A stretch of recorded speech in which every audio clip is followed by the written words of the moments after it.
A couple of weeks ago, a woman was arrested in Hawaii because she had submitted a fake vaccination card to try to escape quarantine. How did they catch her? They got suspicious when they noticed that she had misspelled Moderna, the vaccine that she had allegedly received. She spelled it M-A-D at the beginning instead of M-O-D.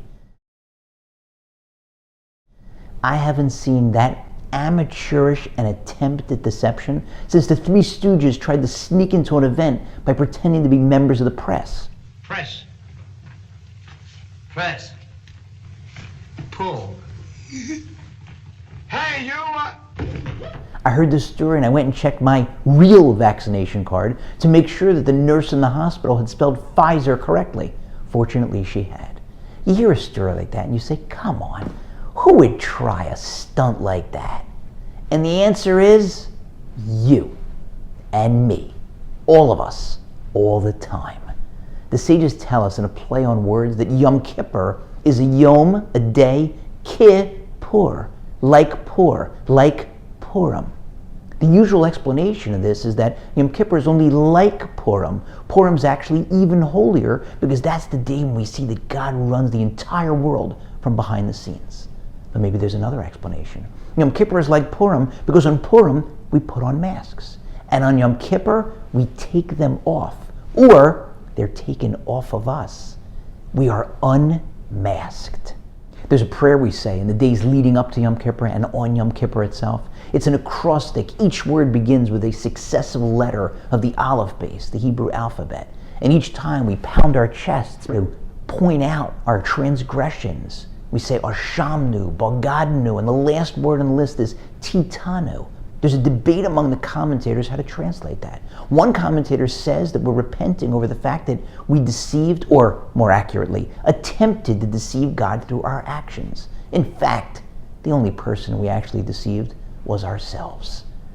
The commentator relates the word to the word that Yaakov used when he was explaining to his mother his reluctance to try to impersonate his brother to get the all-important blessing of physical prosperity. He says, Mom, I'm smooth-skinned. He's hirsute. Maybe Dad will feel me and I'll be like an imposter, ki mitateya, in his eyes. That's what we feel like when God shows up to judge each one of us. He knows what we've done. He knows where we've been. He knows what we were thinking. Who were we fooling? Not him, only ourselves. And that is scary. But remember who's doing the judging. When God shows up to judge us, he's our loving Father in heaven. No matter how far we've strayed, no matter how severe our infractions or transgressions, he still loves us more than anyone in our lives. He's still crazy about us. It's like a parent catching a 3-year-old red-handed with his or her hand in the cookie jar. Yes, there might be a consequence. The parent might tell that child, no cookies for you tomorrow, or might hide the cookie jar on a higher shelf the next time. But at the end of that episode, the way it usually ends, the way it should end, is with the parent scooping that kid up, giving the kid a big hug, bringing them back to bed, tucking him or her in and saying, I love you. And that's what God shows up to do. He looks at us and he says, is there something that you want to tell me? And all we have to do is say and mean the magic words. I am sorry.